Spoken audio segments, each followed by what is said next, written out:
മാന്യത ആവശ്യമാണ്, സഭ്യത ആവശ്യമാണെന്ന കാര്യത്തിൽ ആർക്കും തർക്കമില്ലല്ലോ. ഇതേപോലെ തന്നെ വസ്ത്രധാരണത്തിൽ മാന്യത വേണമെന്ന് പറഞ്ഞു കഴിഞ്ഞാൽ ആ പോയിന്റിനെ അഡ്രസ് ചെയ്യാൻ നമ്മുടെ മീഡിയയ്ക്ക് മടി വേണോ? എന്റെ ഏക ചോദ്യം ഇതാണ്. അതായത് സംസാരത്തിന് മാന്യത വേണം. നമ്മൾ സംസാരിക്കുമ്പോൾ മാന്യതയും മയവും മിതത്വവും പുലർത്തണം. ഇത് ആർക്കും വിരോധമില്ല.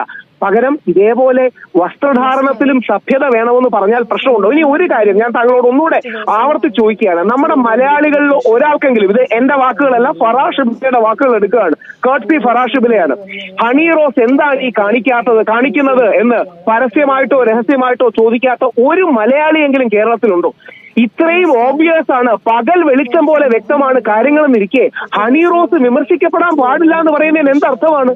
ഹണി റോസിനെ വിമർശനത്തിന് അതീതയാണ്. ഹണി റോസ് പറയുന്ന കാര്യങ്ങളോടോ ഹണി റോസിന്റെ വസ്ത്രങ്ങളോടോ ഒരു വിമർശനം പാടില്ല, ഹണി റോസിന്റെ ഈ കാര്യങ്ങൾ ഓഡിറ്റ് ചെയ്യപ്പെടാൻ പാടില്ല എന്ന് പറയുന്നതിന് ന്യായമുണ്ടോ? അതുകൊണ്ട് ഹണി റോസ് എന്നെ വിമർശിച്ചോട്ടെ, അത് അവരുടെ സ്വാതന്ത്ര്യമാണ്. എനിക്ക് അവരോട് ബഹുമാനമാണ്, ഇഷ്ടമാണ്, ആദരവാണ്.